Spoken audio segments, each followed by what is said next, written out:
ಕ್ರಿಸ್ತನಲ್ಲಿ ಪ್ರೀತಿಯಿಂದ ಕರೆಯಲ್ಪಟ್ಟಂತಹ ಎಲ್ಲ ನನ್ನ ಸಹೋದರ ಸಹೋದರಿಯರಿಗೆ ಯೇಸು ಕ್ರಿಸ್ತ ನಾಮದ ಮುಖಾಂತರ ವಂದಿಸುತ್ತಾ ಏಪ್ರಿಲ್ 21ಕ್ಕೆ ನೇಮಕವಾದ ರಾತ್ರಿಯಾಗಿದೆ.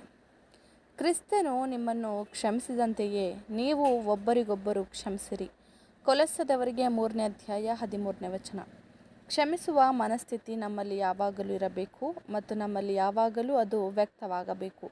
ನಮ್ಮ ಜೀವಿತದ ಎಲ್ಲ ಮಾತುಗಳಲ್ಲಿ ಮತ್ತು ನಡೆಗಳಲ್ಲಿ ಪ್ರೀತಿಯ ಉದಾರತೆ ಹಾಗೂ ದಯೆ ಮತ್ತು ಕೆಟ್ಟದ್ದನ್ನು ಯೋಚಿಸದೇ ಇರುವ ಬಯಕೆ ಅಥವಾ ಅದನ್ನು ಆದಷ್ಟು ಕಡಿಮೆ ಮಾಡುವುದು, ಇವುಗಳನ್ನು ತೋರಿಸಬೇಕಾಗಿದೆ. ಈ ಓಟವು ದೇವರ ಸ್ವರೂಪವನ್ನು ಹೊಂದುವ ಓಟವಾಗಿದೆ. ನಾವು ಪಾಪಿಗಳಾಗಿದ್ದಾಗಲೂ ದೇವರು ನಮ್ಮ ಮೇಲೆ ದಯೆ, ಉಪಕಾರ, ಉದಾರತೆ ಉಳ್ಳವನಾಗಿದ್ದನು. ಪಾಪಿಗಳು ಆತನ ಬಳಿ ಕ್ಷಮೆ ಕೇಳಲಿ ಎಂದು ಆತನು ಕಾಯಲಿಲ್ಲ, ಆದರೆ ತಕ್ಷಣವೇ ಸಾಮರಸ್ಯ ಮತ್ತು ಬಯಕೆಯನ್ನು ವ್ಯಕ್ತಪಡಿಸಿದನು ಮತ್ತು ಮನ್ನಿಸಲು ಆತನು ಸಿದ್ಧನಾಗಿದ್ದನು. ಇಡೀ ಸುವಾರ್ತೆಯ ಸಂದೇಶವು ಈ ಪರಿಣಾಮಕ್ಕಾಗಿದೆ. ದೇವರೊಂದಿಗೆ ಸಮಾಧಾನವಾಗಿರಿ. ಕ್ಷಮಿಸುವುದರ ವಿಷಯದಲ್ಲಿ ನಮ್ಮ ಹೃದಯಗಳು ಯಾವ ಮನಸ್ಥಿತಿಯಿಂದ ತುಂಬಿರಬೇಕೆಂದರೆ, ನಮ್ಮ ಮುಖದಲ್ಲಿ ಕಠಿಣ ನೋಟ ಅಥವಾ ಕಹಿಯಾದ ಚುಚ್ಚು ಮಾತುಗಳು ಇರಬಾರದು.